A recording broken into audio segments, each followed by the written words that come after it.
Hello everyone, today we will start chapter 3 of civics, how the state government works. Children, do you know who is chief minister of your state? Who is MLA of your area? How many constituency in your state is divided? In previous class we have read about universal adult franchises, means every adult citizen have the right to vote. Means ऐसे person जिनकी as 18 year या 18 year से above है उन्हें vote डालने का right है. In this chapter we will read who is MLA and his role. We will also read about majority, opposition and who appoints the chief minister and MLA. And we will also discuss how MLA debate in legislative assembly. We will also read about in which ways through people express their views and take action. Let us start the chapter. You can see here two girls are reading newspaper and they are discussing, hey, look at this, it says there is a water shortage in our state and people are falling sick. यहाँ पर to girls हैं जो यहाँ पर newspaper को read कर रही है और उन्होंने उसमें पढ़ा कि उनके जो स्टेट में वाटर शॉर्टेज है और पीपल उस वजह से क्या है कि बीमार हो रहे हैं. In many villages, people were found to be drinking unclean water. Streams have dried up and so have tanks in the worst affected areas. Villagers have been carrying water across great distance. और फिर उन्होंने उसमें पढ़ा कि villages people जो कि unclean, जो कि गंदा पानी पी रहे हैं और जो नदियाँ सूख रही हैं और टैंक्स भी, और वो जो वर्स्ट अफेक्टेड एरियाज़ में पीपल अब को लोगों को काफ़ी दूर से पानी लाना पड़ रहा है. People at the district headquarter Patalpur receive water supply once in 3 days. अब वो न्यूज़पेपर में उन्होंने क्या पढ़ा कि जो विलेज में जो है 3 days में केवल एक बार पानी आता है. The district hospital here is overflowing with patient. और जो डिस्ट्रिक्ट जो हॉस्पिटल है वहाँ पर क्या है कि पेशेंट बढ़ते जा रहे हैं. In large number of whom are children with acute diarrhoea. और जैसे बच्चे जिन्हें कि काफ़ी सीवियर डायरिया है.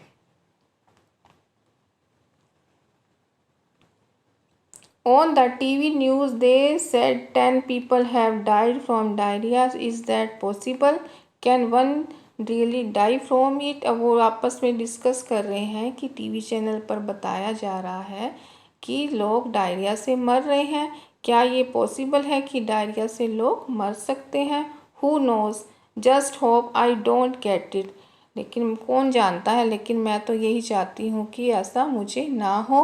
My mother said to have any ice drink from the market. अब आपस में डिस्कस कर रही हैं कि मेरी मदर ने मना किया है कि कोई भी आइस ड्रिंक, बर्फ़ की कोई भी ड्रिंक मार्केट से नहीं लेनी. She gave one of her lecture this morning. You have to be responsible for your health, Shirin. और वो कि तुम्हें अपनी हेल्थ के बारे में खुद ही ध्यान रखना होगा. दिस रोड, अब जैसे दे आर क्रॉसिंग, जब स्टॉप, वहाँ पर एक पुलिस ऑफिसर उन्हें क्या है कि रोकता है.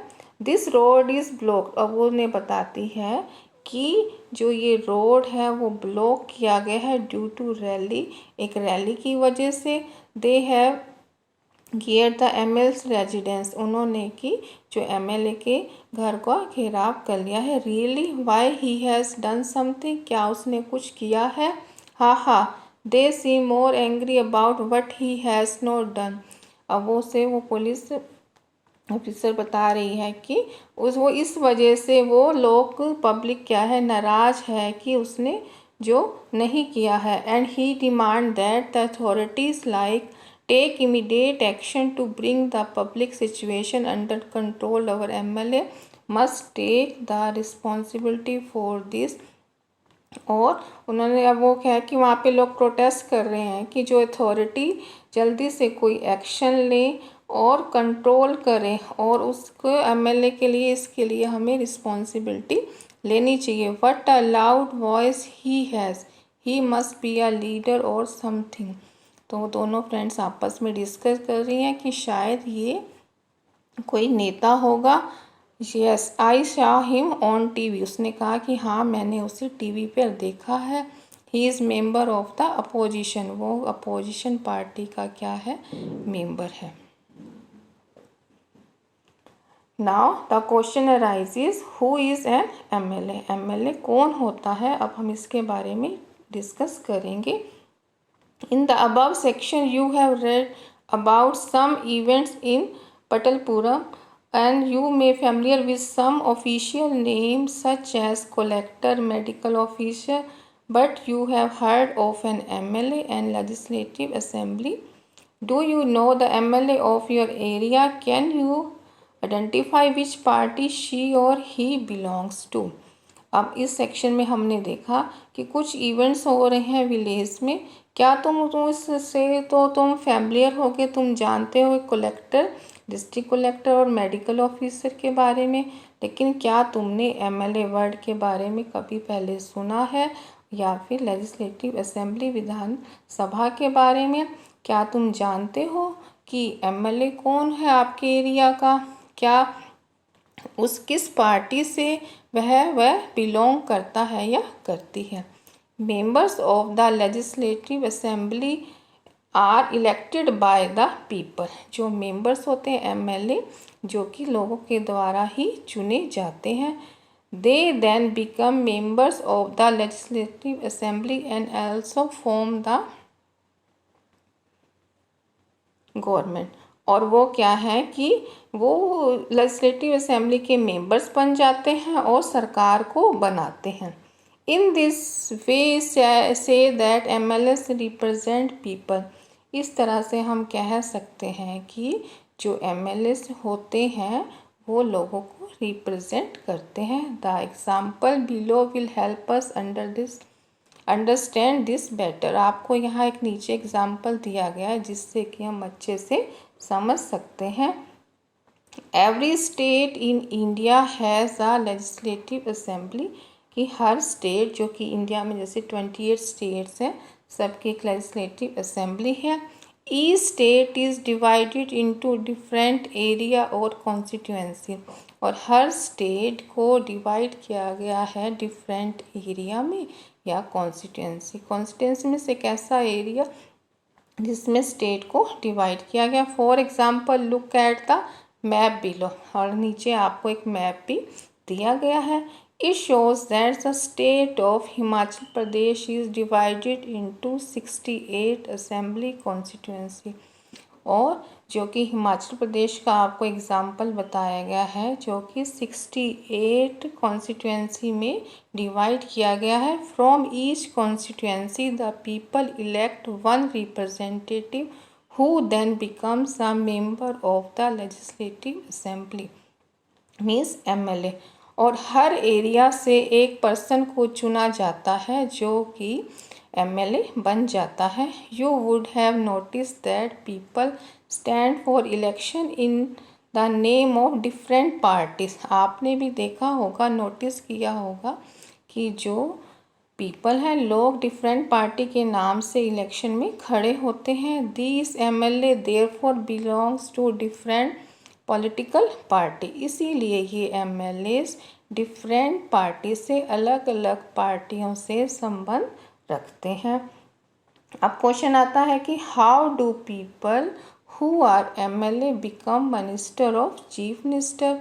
A political party whose MLA won more than half the number of constituency in a state can be said to be in a majority. The political party that has the majority is called the ruling party and all other members are called the opposition. For example a legislative assembly of the Himachal Pradesh had 68 MLA constituency. अब आपको यहाँ बताया गया है कि MLA minister और chief minister कैसे बनते हैं। एक ऐसी पॉलिटिकल पार्टी जिसके MLA वन करते हैं half the number of constituency. Suppose किसी भी स्टेट में मान लो 100 अगर कॉन्स्टिट्यूंसी है और उसके हाफ मीन्स 50 से ज़्यादा अगर किसी के मेंबर यहाँ पर वन करते हैं तो वो उसकी पार्टी को मेजॉरिटी पार्टी कहा जाएगा। और जो पॉलिटिकल पार्टी जो उसको वो रूल करती है मीन्स वहाँ पे उसकी सरकार बनती है, राज्य को चलाती है।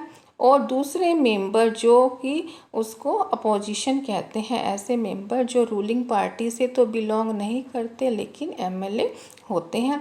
For example the legislative assembly of the state Himachal Pradesh है 68 MLA कॉन्स्टिट्यूशन। अब जो यहाँ पर है कि जैसे 68 है तो उनको मेजॉरिटी के लिए 34 से ज़्यादा मेंबर्स चाहिए होंगे।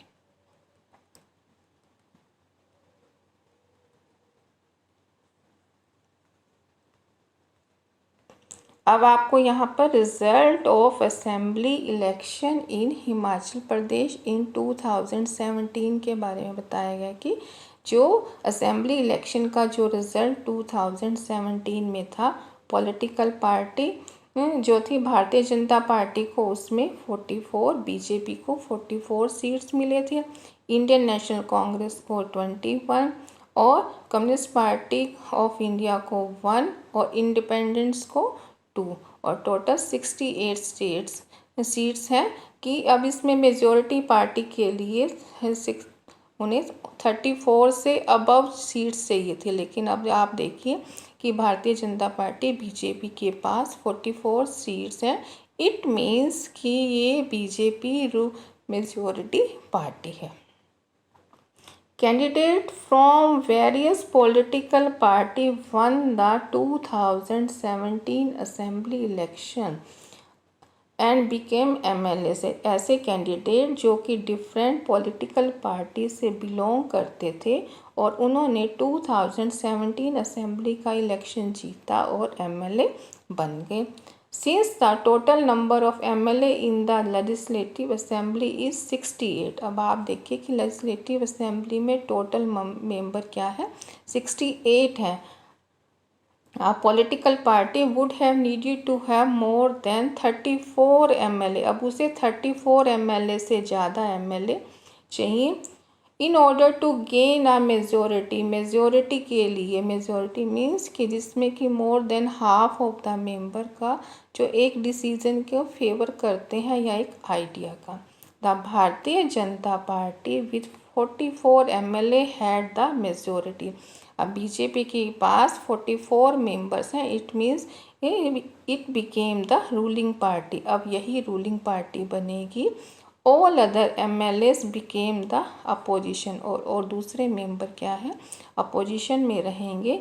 इन this case the Indian National Congress was the major opposition party. और इस केस में जो कांग्रेस है वो अपोजिशन पार्टी रहेगी, since it had the largest number of MLA after the BJP. क्योंकि इसके पास बीजेपी के बाद सबसे ज़्यादा MLAs हैं। Among the opposition were other parties including those who had elected as independent candidate। और अपोजिशन पार्टी दूसरी भी हैं जिनके क्या है कि उन्होंने इंडिपेंडेंट कैंडिडेट के रूप में इलेक्ट किया गया है, उन्होंने इलेक्शन को विन किया है। After the election the MLA belonging to the ruling party will elect their leader and who will become the chief minister। अब क्वेश्चन ये राइज होता है कि MLA बनने के बाद चीफ मिनिस्टर कौन बनेगा, इसका डिसीजन कैसे लिया जाता है। जो MLA रूलिंग पार्टी से बिलोंग करते हैं वो अपना एक नेता चुनते हैं और जो कि चीफ मिनिस्टर बनता है, राज्य का मुख्यमंत्री बनता है। In this case the BJP MLA choose Shri Jairam Thakur as their leader and became the chief minister. और इस तरह जो बीजेपी के जो एमएलएस हैं उन्होंने श्री जयराम ठाकुर को अपना नेता चुना और वो चीफ मिनिस्टर बने. The chief minister then select other as minister. अब चीफ मिनिस्टर ही दूसरे जो एमएलएस अपनी पार्टी के होते हैं उसके वो मिनिस्टर के रूप में भी उन्हें चुनता है, मंत्री के रूप में. आफ्टर द इलेक्शन, और इलेक्शन के बाद इट इज़ द गवर्नर, वो गवर्नर ही होता है, राज्यपाल होता है, जो कि स्टेट की जो अपॉइंट करता है chief minister and other minister को. इट इज़ वेरी इंपॉर्टेंट कि गवर्नर ही चीफ मिनिस्टर और अदर मिनिस्टर को अपॉइंट करता है. The head of the state is the governor. यहाँ पे भी आपको डिस्क्राइब किया गया है कि जो स्टेट का हेड होता है governor, he is appointed by the central government to ensure that state government works with the rules and regulation of the constitution.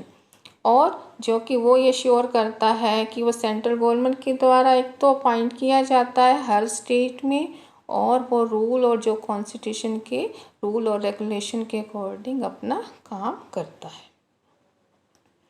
The chief minister and the other minister have the responsibility of running various government और minister.